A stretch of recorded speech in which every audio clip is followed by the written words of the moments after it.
మీ car కి best ceramic coating premier care Apexer car detailing studio for contact.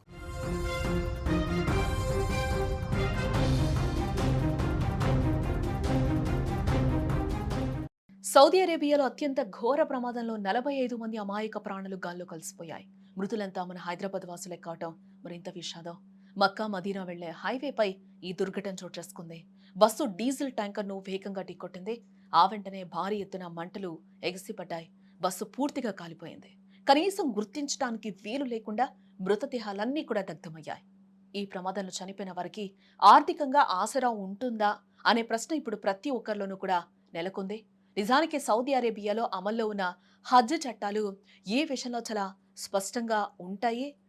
ప్రపంచ ముస్లింలకు అత్యంత పవిత్రమైన యాత్ర హజ్ అని చెప్తూ ఉంటారు. ప్రతి ఏడాది లక్షల సంఖ్యలో యాత్రికులు కూడా సౌదీ అరేబియాకు వస్తారు. భారతదేశం నుంచి కూడా పెద్ద సంఖ్యలో ముస్లింలు యాత్రలో పాల్గొంటారు.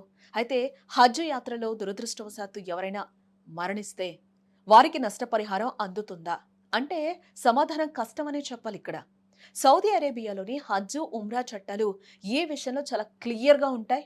మతపరమైన యాత్రలో సౌదీ ప్రభుత్వం నుంచి ఈ యాత్రికులకు ప్రత్యేకంగా ఎలాంటి బీమా కానీ ఆర్థిక భద్రత కానీ ఉండదు. యాత్ర సమయంలో ఎవరైనా మరణించినా లేదా గాయపడినా ప్రభుత్వ పరంగా ఎలాంటి నష్టపరిహారాన్ని చెల్లదు అని కూడా అక్కడ చట్టాలు చెప్తూ ఉన్నాయి. చెల్లించదు అక్కడ ప్రభుత్వం కూడా.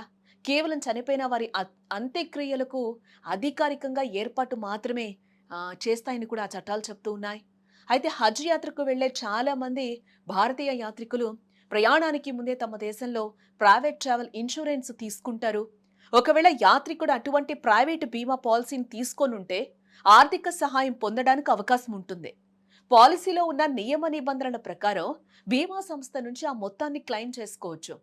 ఈ క్లెయిమ్ ప్రక్రియ అంతా కూడా మరణించిన యాత్రికుడి కుటుంబ సభ్యులు లేదా వారి తరఫున ఏజెంట్లు చేయాల్సి ఉంటుంది. ఈ ప్రక్రియ అంతా కూడా ఈ విషయంలో సౌదీ అరేబియా ప్రభుత్వం ఏమాత్రం కూడా జోక్యం చేసుకోదు అని కూడా అక్కడి చట్టాలు చెప్తూ ఉన్నాయి. ఈ పని కేవలం సంబంధిత యాత్రికుడు దేశం వారి బీమా సంస్థల ద్వారానే జరుగుతుందని కూడా అక్కడి చట్టాలైతే క్లియర్గా చెప్తూ ఉన్నాయి. ఈ ప్రమాదంలో 42 మంది ప్రాణాలు కోల్పోయారు. ఒకరు మాత్రమే ప్రాణాలతో బయటపడిన సిచ్యువేషన్. 10 మంది చిన్నారులతో పాటు 42 మంది ఈ ఘటనలో సజీవ దహనమయ్యారు. హజ్ ఉమ్రాకు సంబంధించి సౌదీ అరేబియా నియమాలు కూడా ఇక్కడ చాలా స్పష్టంగా చెప్తూ ఉన్నాయి. ఈ నిబంధనల ప్రకారం మనం చూస్తే మక్కా మదీనా లేదా సౌదీ అరేబియాలో మరెక్కడైనా కూడా తీర్థయాత్ర సమయంలో ఒక యాత్రికుడు మరణిస్తే వారి మృతదేహాన్ని వారి దేశానికి తిరిగి అప్పగించడానికి అనుమతి లేదు. ఈ వ్యవస్థ సంవత్సరాలుగా అమల్లో ఉంది. ప్రతి యాత్రికుడి ప్రయాణం ప్రారంభించే ముందు దాని గురించి తెలియచేయడం కూడా జరుగుతుందని చెప్తూ ఉన్నారు. సౌదీ హజ్ చట్ట ప్రకారం మనం చూస్తే హజ్ ఉమ్రా మతపరమైన తీర్థయాత్రలు బీమా ఆధారిత ప్రభుత్వ సేవలు కావు అని కూడా అక్కడ చట్టాలు చెప్తూ ఉన్నాయి. అందువల్ల తీర్థయాత్ర సమయంలో మరణానికి సౌదీ ప్రభుత్వం ఎటువంటి పరిహారం అందించదు అనేది కూడా అక్కడ చట్టం క్లియర్గా చెప్తుంది.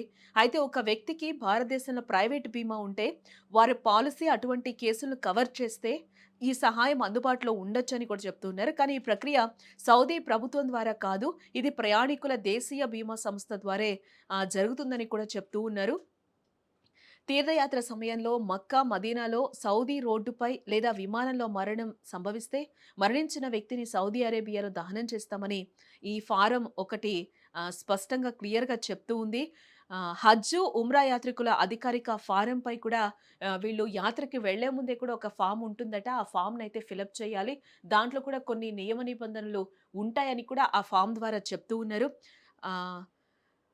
మరణించిన వ్యక్తిని సౌదీ అరేబియాలో దహనం చేస్తామని ఈ ఫారం క్లియర్‌గా చెప్తుంది. కుటుంబం తర్వాత అభ్యంతరం వ్యక్తం చేసినప్పటికీ కూడా కుటుంబం వాళ్ళు కూడా అభ్యంతరం వ్యక్తం చేస్తే యాత్రికుడు ఇప్పటికే అనుమతి ఇచ్చినందున మృతదేహాన్ని స్వదేశానికి తీసుకురావడం కూడా చట్టబద్ధంగా సాధ్యం కాదు అని కూడా చెప్తున్నారు. అక్కడే ఖననాలన్నీ కూడా పూర్తి చేస్తామని కూడా అక్కడున్న హజ్ చట్టాలైతే క్లియర్‌గా చెప్తూ ఉన్నాయి. వీళ్ళ యాత్రకి వెళ్ళేటప్పుడు కూడా ఒక ఫారం ఉంటుంది. ఆ ఫారంలో కూడా క్లియర్‌గా మెన్షన్ చేస్తారనేది కూడా అక్కడి చట్టాలు చెప్తున్నాయి. కాబట్టి మన కుటుంబ సభ్యులు కూడా వాళ్ళని వేడుకున్నా కూడా అది ఏదైతే మనకి మృతదేహం ఉంటుందో దాన్ని ఇవ్వము. అక్కడున్న చట్టాల ప్రకారం అక్కడే ఖననం చేస్తామనేది కూడా అక్కడున్న నియమ నిబంధనలైతే క్లియర్‌గా చెప్తూ ఉన్నాయి.